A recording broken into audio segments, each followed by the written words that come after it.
자유는 왜 중요한가? 우리는 무엇으로부터 자유로워야 하는가? 이 질문에 대해 존 스튜어트 밀은 단 한 권의 책으로 깊은 응답을 남겼다. 그것이 바로 자유론이다. 19세기 자유는 더 이상 왕으로부터의 해방만을 의미하지 않았다. 밀은 새로운 위험을 감지했다. 군주가 아니라 다수의 민중이 소수를 억압하는 것. 그는 이것을 다수의 폭정이라 불렀다. 자유의 위협은 권력이 아니라 사회의 도덕적 압력에서 시작될 수 있다. 대중의 기준에서 벗어난 생각, 다른 방식의 삶, 그 모든 것은 정상이라는 이름으로 배제된다. 밀이 말한 자유는 단순한 방임이 아니다. 자기 삶을 자기 판단에 따라 선택할 수 있는 권리, 타인의 간섭 없이 스스로 생각하고 행동하고 책임질 수 있는 인간으로 존재하는 것. 그것이 바로 인간다운 자유였다. 밀은 자유론을 통해서 자유의 영역과 한계를 철저히 구분하고자 했다. 그는 이렇게 말한다. 인간에게는 두 가지 자유가 있다. 하나는 개인의 자유, 다른 하나는 사회의 권리. 그 둘은 언제 충돌하고 어떻게 조율되어야 하는가? 이 책은 그 질문에 대한 철학적 해답이다. 이제 우리는 이 여정을 따라가게 된다. 자유란 무엇인가? 표현의 자유는 어디까지 허용되어야 하는가? 사회는 어디까지 개입할 수 있으며 개인은 어디까지 보호받아야 하는가? 자유론, 그 첫 장을 넘긴다. 그것은 단지 한 철학자의 사유가 아니라 오늘을 살아가는 우리가 던져야 할 질문이기도 하다. 어떤 생각이 틀렸다고 해서 그것을 침묵시킬 권리가 우리에게 있는가? 표현의 자유는 흔히 말할 권리로 여겨진다. 하지만 밀에게 표현의 자유는 그보다 훨씬 깊은 윤리적, 철학적 문제였다. 그는 묻는다. 어떤 생각이 틀리다고 해도 우리는 그것을 억누를 수 있는가? 진리는 언제나 다수의 손에 있지 않았다. 갈릴레오의 지동설, 소크라테스의 철학, 그들은 틀렸다고 여겨졌지만 결국 옳았다. 밀은 경고한다. 우리가 침묵시키는 그 의견이 진실일 가능성을 결코 배제할 수 없다. 그러나 단지 혹시 진실일지도 모르니까 라는 이유만으로 자유를 허용하는 건 아니다. 밀은 말한다. 틀린 의견조차도 반드시 필요하다. 왜냐하면 진리도 끊임없이 도전받지 않으면 죽은 교리가 되기 때문이다. 침묵은 사고를 마르게 한다. 반박 없는 믿음은 생각하지 않는 확신을 낳는다. 사상은 진리란 부딪힘 속에서만 살아 숨쉰다. 오늘 우리는 끊임없이 불편한 말들과 마주친다. 혐오, 조롱, 왜곡, 날조. 이 모든 것을 그대로 두어야 하는가? 밀은 그런 질문에 대해 간단하고 강하게 대답하지 않는다. 다만 그는 끝까지 묻는다. 표현을 억압함으로써 우리는 과연 더 나은 사회를 만들고 있는가? 밀은 말한다.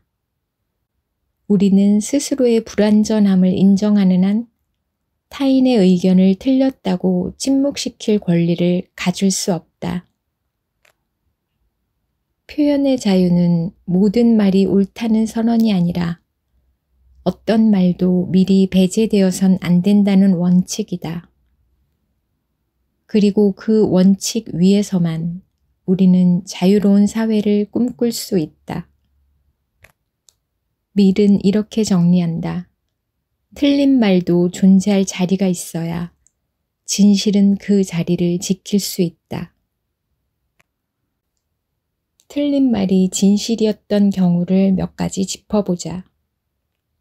16세기 갈릴레오는 지구가 태양 주위를 돈다고 주장했다. 하지만 그 주장은 당시 교회의 권위, 전통적 상식, 다수의 믿음의 정면으로 배치됐다. 그래서 교회는 그의 생각을 사전에 배제하고 억압했다. 그 결과 진리는 억눌렸고 교회는 오류를 고집했으며 과학의 발전은 지체됐다. 밀은 이런 사례에 대해 다음과 같이 이야기한다. 설령 단 한 사람이 진리를 말하고 모든 사람이 그를 틀렸다고 해도 우리는 그를 침묵시켜선 안 된다. 오늘날 수많은 사람들의 발언은 실제로 플랫폼 알고리즘에 의해 제한되고 있다. 특정 정치 성향, 종교적 입장, 과학적 소수 의견이 혐오, 가짜뉴스, 사회적 혼란이라는 이름으로 노출해서 배제된다. 문제는 그 기준이 불투명하고 임의적이라는 점이다. 밀은 이런 상황을 예견이라도 한 듯 말한다. 의견을 침묵시키는 행위는 인류 전체를 침묵시키는 것과 같다. 정치적 올바름은 본래 소수자의 권리를 보호하고 혐오와 차별을 줄이기 위한 사회적 장치였다.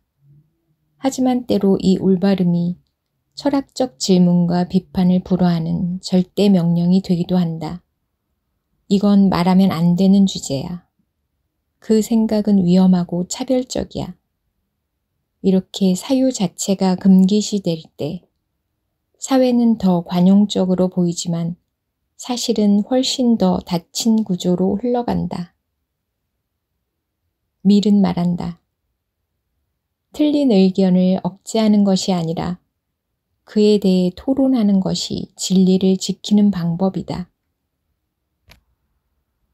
불편한 말은 사회를 혼란시키기도 하지만 침묵 속의 사회는 점점 더 허약해진다고 밀은 말한다. 표현의 자유란 듣고 싶은 말만 듣는 것이 아니라 듣기 싫은 말에도 귀를 기울일 수 있는 용기이다. 그 용기를 가질 수 있을 때 우리는 단지 관용적인 사회를 넘어서 생각하는 사회가 될 수 있다. 밀의 말을 들어보자. 틀린 말에도 자리를 허하라. 진리는 항상 혼자 오지 않기 때문이다. 우리는 모두 다르다. 그러나 사회는 종종 우리에게 묻는다.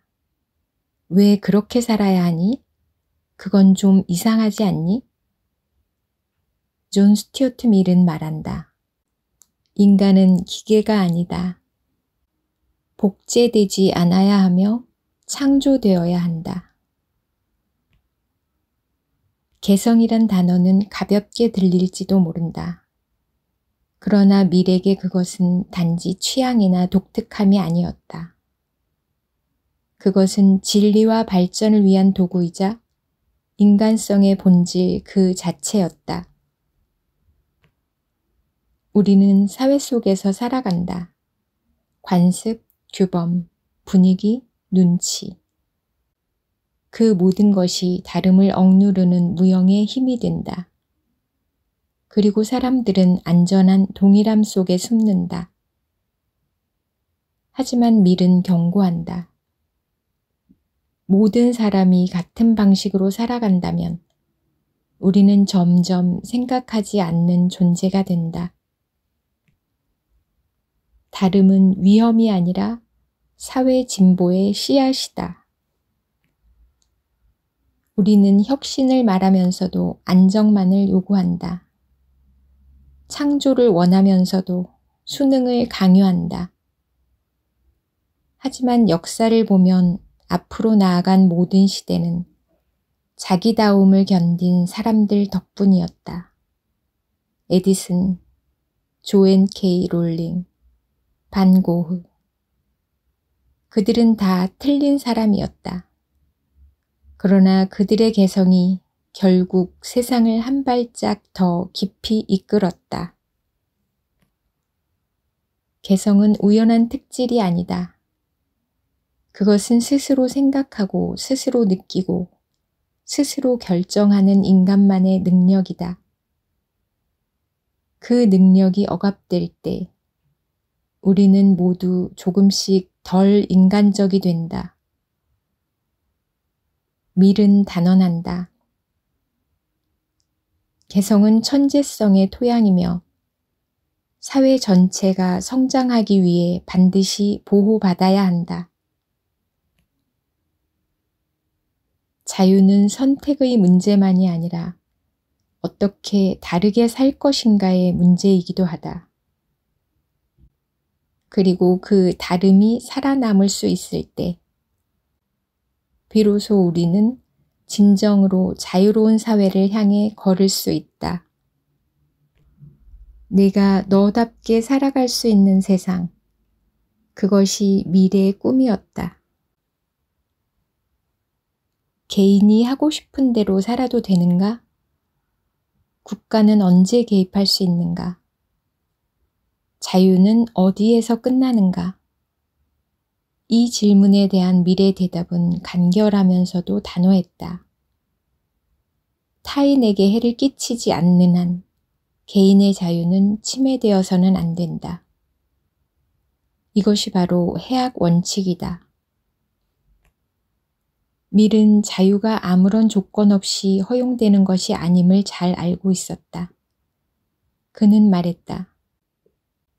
자유는 타인을 해치지 않는 한에서만 정당하다. 즉, 자유의 한계는 해악이다. 몇 가지의 사례를 들어 살펴본다. 사람이 스스로를 해친다면 예컨대 술에 취하거나 몸에 나쁜 것을 먹거나 무모한 삶을 살더라도 국가는 그것을 막을 권리가 없다. 왜냐하면 그가 해치는 것은 자기 자신이기 때문이다. 밀은 묻는다. 우리는 타인의 자율성보다 그의 이익을 더 중요하게 여길 수 있는가? 이 원칙은 표현의 자유 문제와도 얽혀 있다. 예를 들어 누군가 특정 집단에 대해 극단적인 비난을 퍼붓는다. 그것은 듣는 이에게 불쾌감을 줄 수 있지만 실질적인 해악, 즉 폭력, 위협, 명예훼손 등이 없다면 사회가 그것을 막을 근거는 없다. 물론 이 부분은 밀 이후 수많은 철학자들이 논쟁을 이어가고 있다. 그러나 밀의 기본 입장은 명확하다. 불쾌감은 해악이 아니다 라고 말한다. 오늘날에도 밀의 원칙은 뜨겁게 살아있다. 성소수자의 권리, 사적인 취향, 자발적 마약 사용, 사적 종교 실천, 위험한 예술 표현. 이 모든 것들에 대해 사회는 해악이 있는가를 묻지 않고 단지 우리가 싫어하니까 라는 이유로 통제하려 할 때가 있다. 그러나 밀은 말한다. 불편하다는 이유로 개입하는 순간 사회는 더 이상 자유로운 공동체가 아니라 감정의 독재자가 된다. 해악 원칙은 단순한 법적 기준이 아니다. 그것은 자유의 윤리적 경계선이다. 그 원칙 위에 서야만 우리는 진정한 성숙한 공동체를 만들 수 있다. 개인의 자율성과 사회의 질서, 그 팽팽한 긴장 속에서 자유는 비로소 의미를 갖는다. 존 스튜어트 밀은 다음과 같이 정리한다. 타인의 자유는 나의 자유를 지키는 경계이기도 하다. 이번에는 개인의 자유와 사회의 개입 사이에서 균형을 어떻게 잡을 것인가에 대한 이야기입니다. 앞선 에피소드들이 자유의 권리를 강조했다면 이번 장은 자유의 책임과 국가의 역할을 다루게 됩니다. 국가는 어디까지 개입할 수 있는가? 개인의 자유는 언제 제한되어야 하는가? 이건 단지 정치적 쟁점이 아니라 우리가 어떻게 함께 살아갈 것인가에 대한 질문입니다. 자유의 한계는 결국 공존의 조건에서 결정되기 때문입니다. 밀은 자유를 강조하면서도 그 자유가 공공의 해악이 되지 않도록 하기 위해서 사회와 국가의 정당한 개입 역시 인정했습니다. 하지만 중요한 조건이 있습니다. 국가는 개인을 그 자신을 위해 간섭해서는 안 된다는 것입니다. 개입은 타인에게 끼치는 피해를 막기 위한 경우에 한정되어야 합니다. 밀은 다음과 같은 원칙을 제시합니다. 개인의 이익을 이유로 국가가 개입하는 것은 허용하지 않는다. 타인의 권리 보호, 사회 전체에 대한 명백한 해악인 경우 제한적으로 허용한다. 강제보다는 교육과 설득을 우선한다. 가령 어떤 이가 스스로를 해치는 습관에 빠져 있을 때 국가는 그를 체포하거나 감금할 수는 없다. 다만 교육과 공공 캠페인을 통해서 그의 판단과 행동을 바꾸도록 유도할 수는 있다. 강제가 아닌 설득으로, 처벌이 아닌 계몽으로. 이것이 밀의 자유주의적 개입의 방식이다. 오늘날 국가의 개입은 점점 더 늘어나고 있다.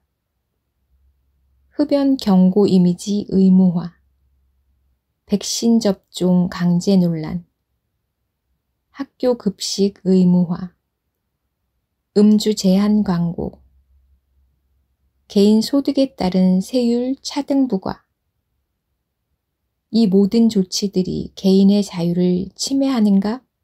아니면 공익을 위한 정당한 개입인가에 대한 논쟁을 불러일으킨다. 밀은 이 질문을 앞에서 단호하게 말했다. 국가는 국민을 도덕적으로 더 나은 인간으로 만들기 위해 존재하지 않는다.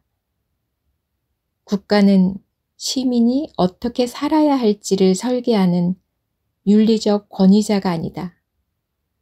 국가는 단지 피해를 막고 기회를 보장하며 시민이 자신의 삶을 스스로 결정할 수 있게 도와야 할 뿐이다.